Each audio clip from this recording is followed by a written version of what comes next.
प्रिय बंधुगण आपण मानक स्वागत ए नूतन भिडियो रे। एई भिडियो रे आज आम आलोचना करिबा यूजेस ऑफ कैपिटल लेटर्स। इंग्राजी रो बड़ अक्षर गुडी को केमिति व्यवहार करिबा को पड़े से विषय रे आज आम संपूर्ण भाव में आलोचना करिबा, जहा द्वारा आपनकर संपूर्ण कॉन्सेप्ट को क्लियर हो जिवो।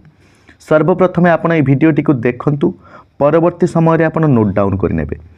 यूजेस ऑफ कैपिटल लेटर्स अर्थात बड़ अक्षर गुडिकर व्यवहार। When to use capital letters, बड़ अक्षर गुडी को केते बेले व्यवहार करा जाए। चलंतु सर्वप्रथम आमे देखिबा बिगिनिंग ऑफ ए सेंटेंस।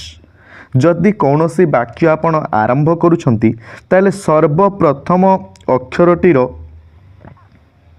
प्रथम शब्दर प्रथम अक्षरटी को कैपिटल ले लिखा पड़े। जेबले देखंतु एठार लिखा जाइछि सी इज माय फ्रेंड, से मोर बांधवी। प्रथम शब्दटी हूँ सी रो एस टी को आपन को कैपिटल लिखा पड़ो। अनेक समय पिला माने कौन करती ए कैपिटल लेटर यूज न जानी जेकोसी जगार से माने कैपिटल लेटर को व्यवहार कर दियंते, जहाद्वारा से सेंटेंस टी भूल जाए। से मोर बांधवी, तेणु वाक्य आरंभ कला मात्र के सर्वप्रथम शब्दर प्रथम अक्षरटी को कैपिटल ले लिखिए। चलंतु देखिबा द्वितीय रूल कौन रही। द्वितीय रूलटी हूँ प्रोनाउन आई। प्रोनाउन कहले नाउन बदल रे जे व्यवहृत हुए, अर्थात राम बदल रे से व्यवहृत हो जाए, सीता बदल रे से व्यवहृत हो जाए, मु मध्य एक निर्दिष्ट नाम बदल रे व्यवहृत हो जाए। जेतेबेले मु को इंग्राजी रे आई बोली लिखि जाए, से आई टी जेकोसी स्थान रे रहिले मध्य से वाक्य आरंभ रे रहू, मझी रे रहू अथवा शेष रे रहू, सबु बेले आई को कैपिटल लेटर लिखा जाए। अनेक समय पिला माने एही भूल टी करि थांती आज्ञा, आई को स्मॉल करि दियंती। तेणु आपण माने ए विषय संपूर्ण अवगत होगा एकांत आवश्यक। प्रोनाउन आई सर्वनाम मु। गोटे एग्जांपल निया जाइछि, my brother and I are here. एटा देखंतु सर्वप्रथम शब्दटी तो माई, तेणु तार प्रथम लेटर टी कैपिटल हवा निश्चित। तापरे देखंतु एंड आई जो लिखा जाइछि, एठारे आई को मध्य कैपिटल लेटर लिखा जाइछि। काहेकि ना आई वाक्यर जेकोसी स्थान रहिले, आरंभ रे हेउ, शेष रे हेउ किंबा मझी रे हेउ, जेकोसी स्थान रे रहिले मध्य ता कैपिटल हेबो। मोर भाई वो मु एठारे अछु, my brother and I are here. आकु आपण नोट डाउन मध्य करि नै पारिबे। प्रथमे वीडियो टी को देखि बुझी जांतु। तृतीय नियम होछि कोन? प्रॉपर नाउन, अर्थात जदि कौनसी निर्दिष्ट व्यक्ति निर्दिष्ट स्थानर नाम को निया जाए, ताकू आमे इंग्राजी रे कहू प्रॉपर नाउन, व्यक्तिवाचक विशेष्य। सर्वप्रथमे देखिबा लोक मानकर नाम। अमर एवं अली ये दुई जन होचंती लोक, तांकर नाम। गुटे व्यक्तिर नाम जेतेबेले आपण लेखुचंती, आपण वाक्यर आरंभ रे लेखंतु, वाक्यर शेष रे लेखंतु अथवा वाक्यर मझी रे लेखंतु। मन करे जब आपण राम लिखिबे, रामर प्रथम अक्षरटी कैपिटल लिखिबे आर को। तेणु वाक्यर जेकोसी स्थान रे थिले मध्य कौनसी नाम जदि आपण लेखुचंती, से नामर प्रथम लेटरटी को आपण कैपिटल सबु बेले लिखिबे। तापरे देखंतु जदि कौनसी स्थानर नाम आपण लिखुचंती, इंडिया हेउ, बालेश्वर हेउ, उड़ीसा हेउ, अमेरिका हेउ, जापान हेउ, जर्मन हेउ, न्यू दिल्ली हेउ, जहाँ आपण लिखुचंती अथवा भुवनेश्वर हेउ, से स्थानर नाम जेतेबेले आपण लिखुचंती तार प्रथम लेटरटी को कैपिटल लिखिबे आज्ञा। जदि आपण कौनसी भाषा लिखुचंती, इंग्राजी भाषा हेउ, उड़िया भाषा हेउ, फरासी भाषा हेउ, फ्रेंच हेउ, चाइनीज भाषा हेउ, से भाषार प्रथम अक्षरटी आपण को कैपिटल लिखा पड़ो। वाक्य आरंभ रे हेउ, मझी रे हेउ किंबा शेष रे से शब्दटी थाउ, जदि आपण कौनसी भाषा लिखुचंती तार प्रथम अक्षरटी कैपिटल हेबो। तापर देखंतु नेशनालिटीज अर्थात जातीयता। आमे जे भली भाबरे भारतीय, कौनसी व्यक्ति अमेरिकीय, कौनसी व्यक्ति कानाडीय। तेणु आई एम जदि कौन जन लिखुची आई एम एन इंडियन, मु जने भारतीय। तेणु एठारे इंडियन टी वाक्य शेष रे अछि इंडियन शब्दटी, किंतु तार प्रथम लेटरटी कैपिटल हबो आज्ञा। तेणु he is an American man. तेणु जदि कौन से जातीयता आपण लिखुचंती, से प्रथम रे थाउ अबा शेष रे थाउ अबा मझी भाग रे थाउ, तार प्रथम अक्षरटी कैपिटल हेबो।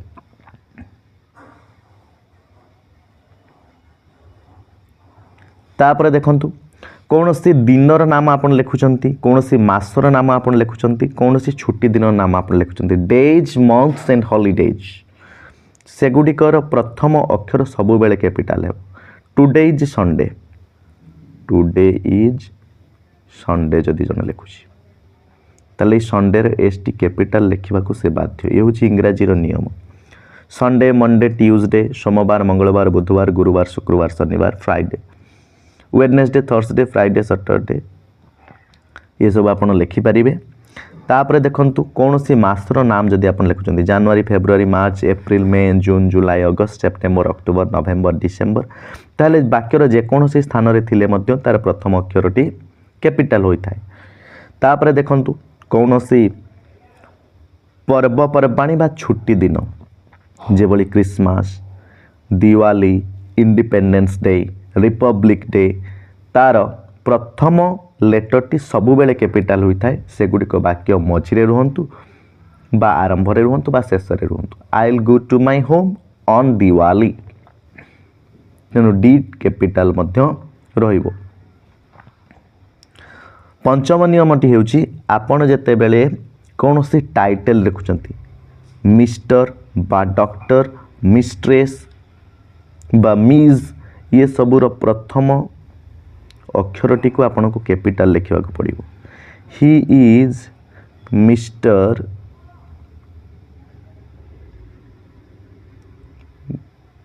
जॉन से होचंते मिस्टर जॉन एटारे वाक्य मझिरे थिले मध्य मिस्टर एम टी कैपिटाल हम यही कथाटी को आपन निश्चित भाव में ध्यान देवे I am going to talk with और कंसल्ट विथ डॉक्टर जॉन मु डॉक्टर जॉन को सहित कथा हेबाको जाउछि तांको ठारो किछि परामर्श नेबाको जाउछि वाक्य मझिरे थिले मध्य डॉक्टर डी टी प्रथमे कैपिटाल हबो तापर आर हबो तापर ई डॉट दबाको भूलिबेनी आज्ञा बहुत समय रे पिला माने ए मिस्टर लेखिला परे डॉट टी दबाको भूली जाती एटा बहुत बड़ भूल हो जाए साधारण दृश्यमान होउतले मध्य है एक बड़ भूल जदि कौन व्यक्ति मिस्ट्रेस लिखुंत तापर डॉट दबाको भूली जाती डॉक्टर लिखिले मध्य डॉट देबाको भूली जाती किंतु निश्चित भाव में डॉट देबे आज्ञा नहले एटा गोटे बड़ मिस्टेक। वर्तमान आमे किछि नूतन कथा जानिबा जे प्रकृत रे से जो मिस्टर मिस मिज एगुडी को व्यवहार केमिति करा जाए एगुडी को आमे मन रखिया उचित रिमेंबर सर्वप्रथम मिस्टर पर डॉट देबे मिस्टर कहा पाखर लगे आज्ञा समस्त पुरुषों पाखरे से विवाहित होइतांतु बा अविवाहित होइतांतु मिस्टर अर्थ होची श्री बा श्रीजुक्त जेतेबेले आमे मिस लेखु जदि जने नारी अविवाहित अछंती फॉर अनमेरिड वुमेन्स वुमेन और गर्ल्स जो नारी माने विवाह करिनांती सेमानक पई आमे मिस लेखु miss Sita miss Gita miss Smita जदि जने नारी विवाहित हो जाती तांको पई लिखा जाए मिस्ट्रेस किंतु तार प्रोनाउंसिएशन बा उच्चारण को प्रकार हुए मिसिस बा मिसेस केपरि उच्चारण हुए मिसिस बा मिसेस मिस्ट्रेस बा मिसेस बा मिसेस कहा पाखरे लागे ना सेगुड़िक मैरिड वुमेन माने विवाहित नारी मानक पई लागि थाए तेणु सर्वप्रथमे आमे जानिले जदि जने नारी अविवाहित अछंती तांका पाखरे लागिवो मिस जदि जने नारी विवाह करि जाइछंती तांका पाखरे लागिवो मिस्ट्रेस बा एमआरएस ताको शॉर्ट फॉर्म में लिखा जाए डॉट टी निश्चित भाव में देबे किंतु आपण जानि नाहंती जने नारी विवाह करिछंती कि नाही तांकर वैवाहिक स्थिति विषय जदि आपण अज्ञ ताहले आपण एमएस डॉट लिखि परिबे एमएस डॉट ताको केमिति उच्चारण करा जाए ताको मिज बोली उच्चारण करा जाए for any adult women regardless of marital status तांक वैवाहिक स्थिति को गुरुत्व न देई हुए तो से विवाहित अथवा अविवाहित ताको गुरुत्व दिया जाए ना जेकोसी नारी पाखरे आपण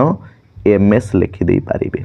से विवाहित हुअंतु बा अविवाहित हुअंतु जदि से विवाह करि नांती आपण लिखिबे मिस जदि से विवाह करि जाइछंती ता लिखिबे एमआरएस मिस्ट्रेस।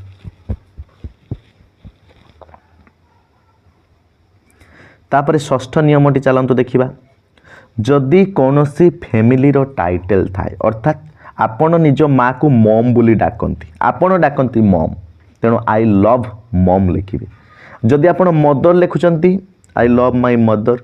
एम को स्मॉल लिखा पड़ो किंतु आपण मदर को आपण मम बोली डाकुंट संबोधन करुँच तेणु या कह जाए पारिवारिक संबोधन बा family title used as names जदि आपण माँ को मम बोली डाकुंट मु मो मम को भल पाए ताहले मम रो एम टी कैपिटल हम जदि आपण लिखुंट आई लव माय मदर ताहले मदर टी स्मॉल हम आई लव माय मदर एठारे मदर स्मॉल रहिबो किंतु आई लव मम आपण निज माँ को मम बोली डाकुंट एटा गोटे नाम को दर्शाऊँ तेणु एम टी कैपिटल रहिबो बुझिपारे आई लव पापा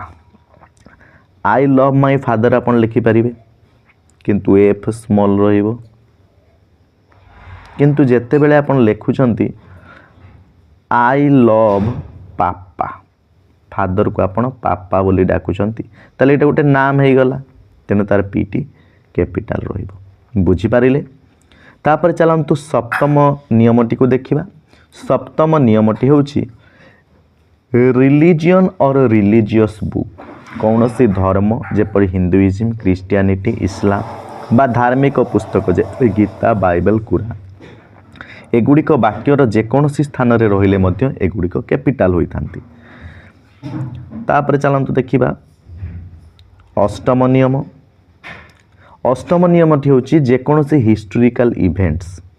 ऐतिहासिक घटना मान जेभली वर्ल्ड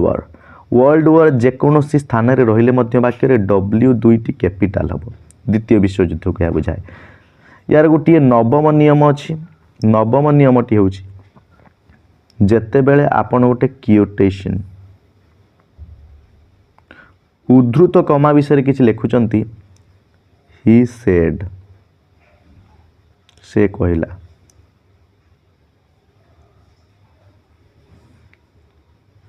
से कौन कहला से कहला शी इज माय फ्रेंड से कहला से झीओटी हूँ मोर सांग तापर से उद्धृत कमा देदेला जदि से उद्धृत कमा दे देउछि उद्धृत कमा परे जो शब्दटी आरंभ हुए तार प्रथम लेटरटी मध्य कैपिटल होता है ये हूँ नवम नियम आज्ञा जदि उद्धृत कमा आरंभ होता है उद्धृत कमार आरंभ पर जो शब्दटी थाए ताहा कैपिटल होता है जो दशम नियमटी देखिबा दशम नियमटी हूँ जदि कौन सी बहीर टाइटल होता है कौन सी विषयर प्रसंग होता है ताहले केतेबेले केतेबेले ताको कैपिटल लिखा जाए द लायन एंड एठारे एंड टी स्मॉल रहिबो एंड द माउस देखंतु एटारे सर्वप्रथम आरंभ होउछि टी कैपिटल रहिबो लायन रो एल कैपिटल रहिबो एम मध्य कैपिटल रहिबो किंतु जेबली coordinating conjunction and preposition of in at एवं आर्टिकल द एगुड़िक स्मॉल रहिबो केवल आरंभर प्रथम अक्षरटी कैपिटल रहिबो जदि आपण कौनसी नाम लिखुचंदी लायन माउस एगुड़िक मध्य कैपिटल रहिबो तेणु आपण ए 10टी नियम को जदि भल भाव में बुझी जाइथिबे आपण इंग्राजी कैपिटल लेटर रो व्यवहार संपर्क में संपूर्ण भाव में जानि पारिबे जदि आपण को ए वीडियोटी भल लागिछि आपण एगुड़िक नोट करि नियंतु अन्य मानक सहित शेयर करंतु जहा द्वारा कौन सी व्यक्ति इंग्राजी लिखला बेले वाक्यटी गठन कला बेले भूल करिवे नाही आपण को अशेष अशेष धन्यवाद परवर्ती वीडियो इंग्राजी स्मॉल लेटर व्यवहार उपरे आसीबो तेणु आपण माने अपेक्षा करी रुहंतु निश्चित भाव में शिखंतु।